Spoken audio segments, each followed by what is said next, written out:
On March 17th, 2000, over 500 people gathered for what they believed would be a holy celebration in rural Uganda. They sang hymns, they prayed, they dressed in their best robes. The building had been freshly decorated. But then the doors were locked from the outside, and the church was set on fire. What unfolded in the town of Kanungu would shock the world. A church packed with followers of a little-known apocalyptic sect burned to the ground, killing nearly everyone inside. At first, it looked like a mass suicide, but when investigators started digging, literally, they found mass graves across multiple properties. The bodies showed signs of poisoning, strangulation, and blunt force trauma. This wasn't just a tragedy, it was a massacre. And at the heart of it was a doomsday group called the Movement of the Restoration of the Ten Commandments of God. Led by a self-proclaimed visionary and a failed politician, the cult promised salvation through obedience. Its members gave up their possessions, followed extreme rules, and prepared for the end of the world. But when their prophecy failed to come true, the leadership made a decision. One that would cost hundreds of lives. In this episode of Cult Classic, we dive into one of the deadliest cult disasters in modern history, one that's often overlooked in the West. This is the story of the Ten Commandments cult and how it ended in fire, silence, and shadows. And in the words of my favorite YouTube documentarian, Swoop, this is what we know.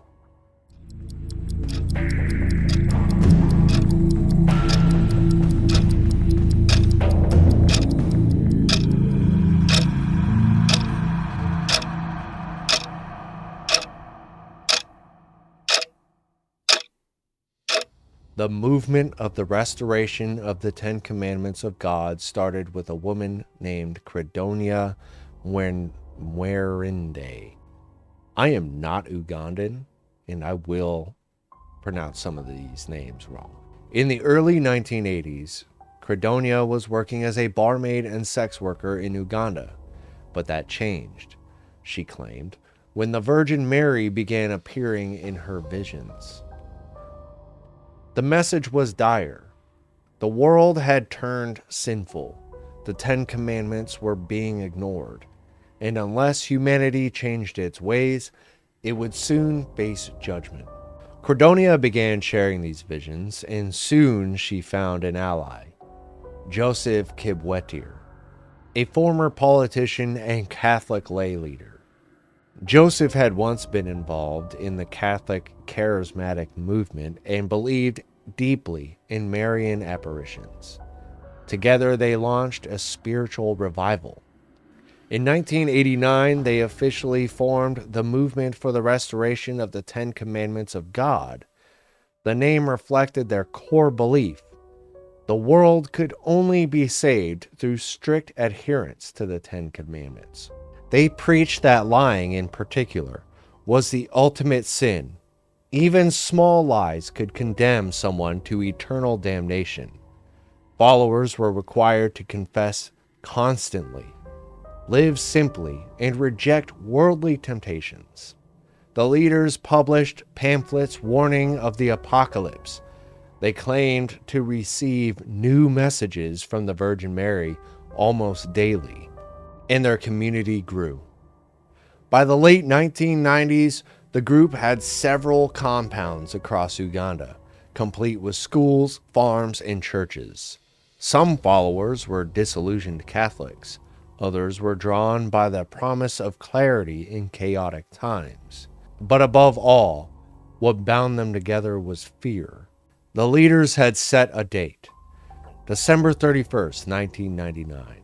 That, they said, would be the end of the world, and only those in the movement would be spared.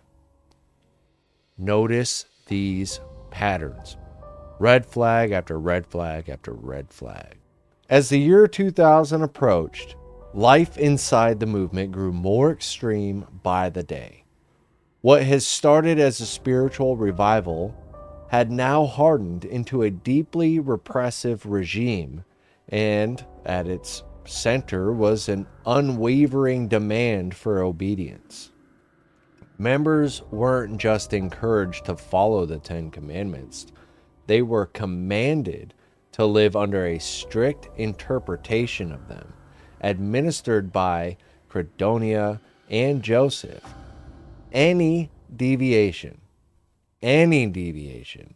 from their increasingly harsh rules was viewed as a direct affront to God. Speaking was discouraged unless explicitly permitted. Silence became a kind of sacred discipline, and those who broke it could face punishment or additional fasting. Even children weren't exempt. They were separated from their parents and raised communally, taught that their only family was now the movement. Those who resisted the group's teachings or even hesitated were accused of lying. And in this cult, lying was the ultimate sin. Members were taught that a single lie could cost them their soul, and that hell awaited even the slightest deceit. Sexual relationships were forbidden, even between married couples.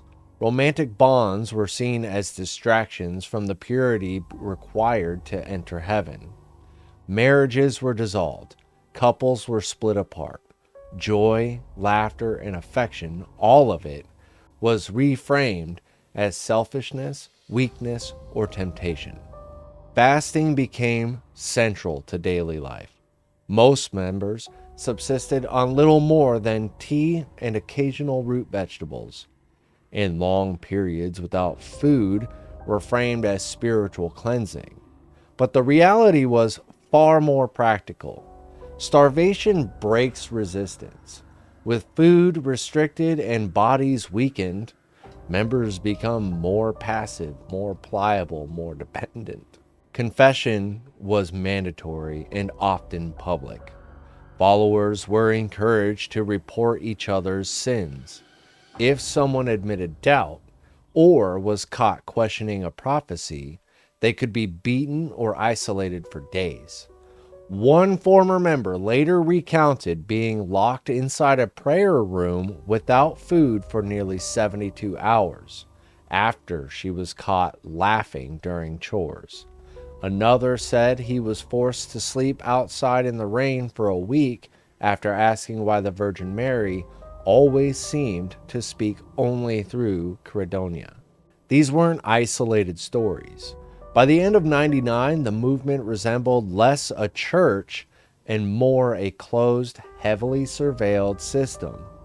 Individual thought was replaced by enforced conformity. Any spontaneous expression, whether a joke, a smile, or a question, could be interpreted as rebellion. Fear replaced faith. And yet, many stayed. They stayed because they believed. They stayed because they were afraid. And they stayed because they had given everything: homes, money, families, even their identities. The movement had become their whole world. There was no turning back. And then came the prophecy. On December 31st, 1999, the world would end. According to Credonia and Joseph, only the faithful would be spared. They would ascend physically into heaven, while the rest of the world would be consumed by fire and wrath. The followers believed this with absolute certainty. Ceremonial robes were worn, prayers were held, many fasted for days to prepare. But as the clock struck midnight and the new millennium began, nothing happened. No divine fire, no ascension, and no apocalypse. Just silence. What followed was panic. Some members cried openly, Others whispered that perhaps they weren't holy enough. A few began to question everything. The leaders had been so certain, so why hadn't it come true? More dangerously, some demanded the return of their money, their land, and their possessions. They had given everything in anticipation to this divine event. Without it, what had they sacrificed for? This is the moment where most cults fracture. When a prophecy fails, so too does the illusion. But Credonia and Joshua weren't about to let that happen. They claimed the Virgin had spoken again. The world would still end, but now the date had changed. March 2000. This time they said there would be no mistake. On the morning of March 17th, 2000, the Kanungu compound felt strangely celebratory. Dozens of members were dressed in their finest clothes, smiling, singing hymns. The church had been decorated with candles, colorful cloth, and painted banners that read things like "Welcome, Virgin Mary" and "The Final Sacrifice." There was food cooking. People were hugging. Some brought small gifts as if they were about to witness a wedding or a baptism. They were told it was a farewell feast. Music played as the church filled. Prayers were recited. Children sat on the floor with wide eyes. Others clutched rosaries or small wooden crosses. Everything felt choreographed. Too perfect. Too rehearsed. Survivors from outside the building said the leaders kept to the back of the crowd, whispering among themselves. Credonia appeared briefly, then vanished. Then the doors were shut and locked from the outside. Within minutes, the building exploded into flame. Gasoline had been poured around the foundation. Some reports suggested it had been rigged with accelerants or even explosives. What's certain is that the fire moved fast, far too fast for anyone inside to escape. The windows were boarded, the exits sealed. Screams filled the air, but no one got out. The blaze was intense enough to collapse the roof in minutes. When it was over, there was nothing left but ash and bone. Over 500 people had died inside. Police initially believed it was a mass suicide, but the scene was too deliberate, too efficient, too staged. And soon it became clear that the fire in Kanungu wasn't the end. It was the cover-up. Over the next several days, investigators searched for properties owned by the movement. What they found were mass graves. In towns like Rugazi, Buhunga, and Buziga, police unearthed pits filled with decomposing bodies. Some had been buried for weeks. Many showed signs of strangulation, poisoning, or blunt force trauma. In Rugazi alone, 153 bodies were found buried behind a school. In Buziga, bodies were hidden beneath bathrooms. Children were among the dead. Entire families had been killed before the final fire. These weren't spontaneous acts. They were coordinated, planned, systematic. The official death toll rose to at least 778. Some investigators believed the real number exceeded 1,000.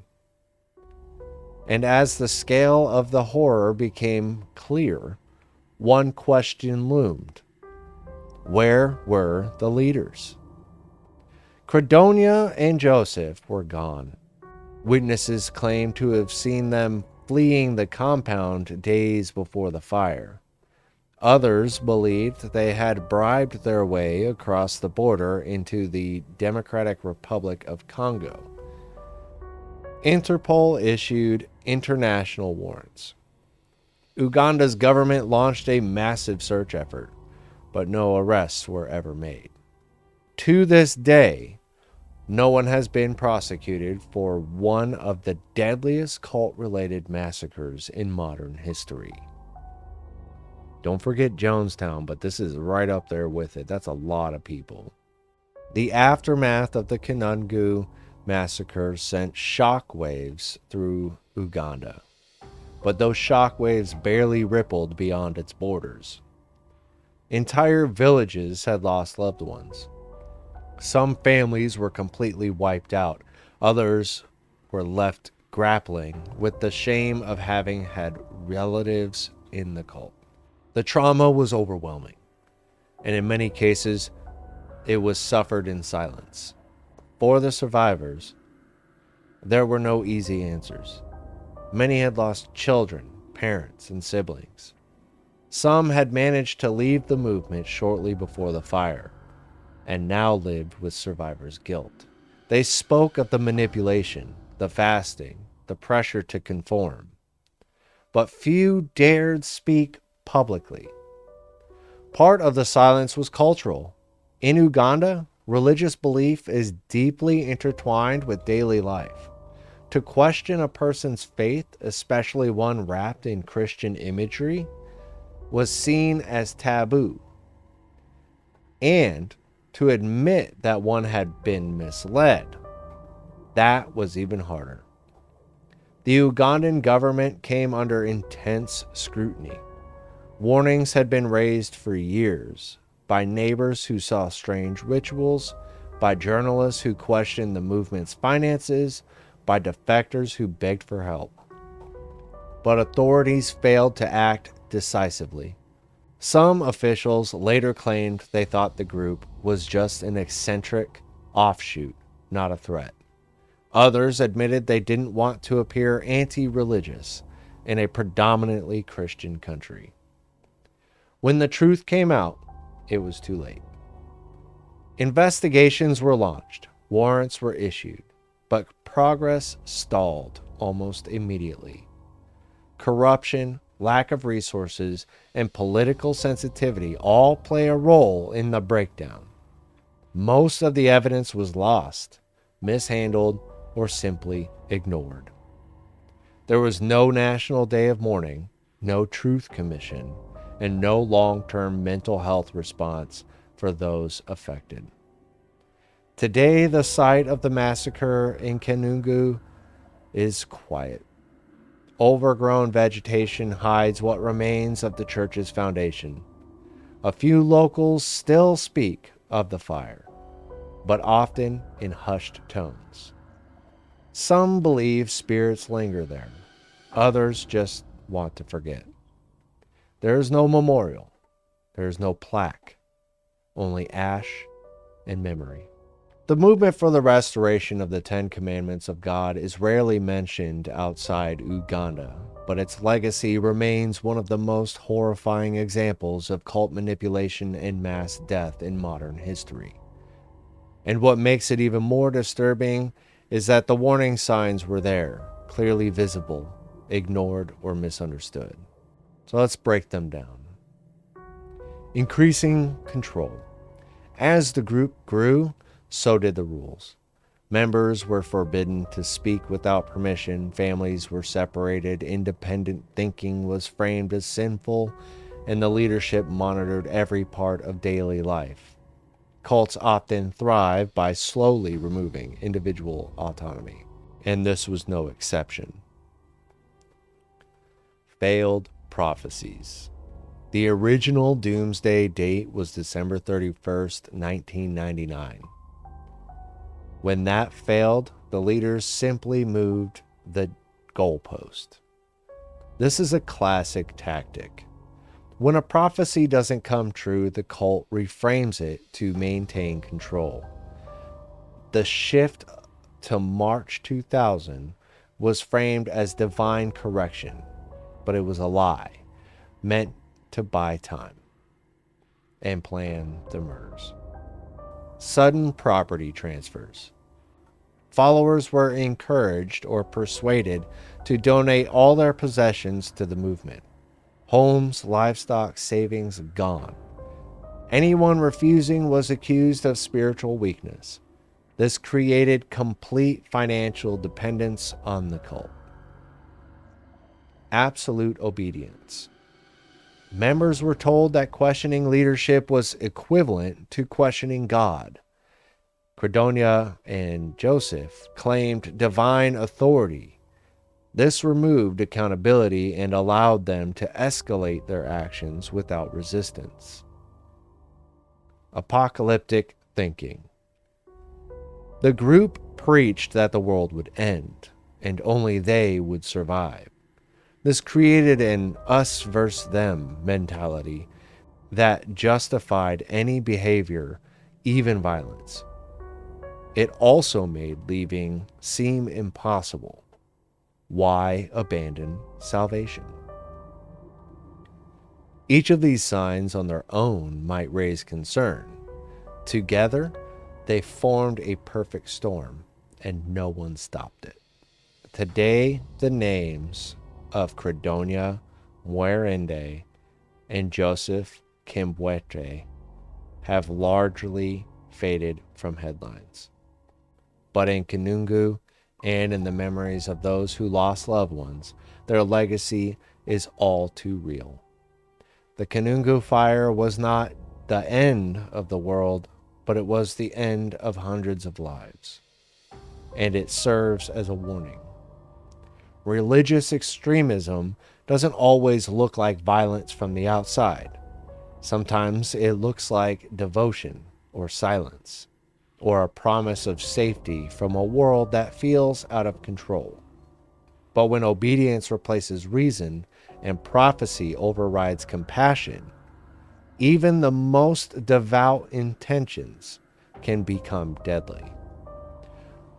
The movement for the restoration of the Ten Commandments of God started with a promise of salvation. It ended with fire, death, and the vanishing of its leaders. And still, so many questions remain unanswered. Where did Credonia go? Why weren't the earlier warnings taken seriously, and how many victims were there really? We may never know. But we can remember, and we can learn. And again, this is a terrible tragedy. And, I can't imagine how the family members feel. I can't imagine, just this whole situation. And, my heart goes out to all of them. My condolences to the family members of this, even though it happened 25 years ago. I know they still remember. So, yeah. This has been Cracked Relic, and sources will be down in the description and coming up after this. Thank you for watching.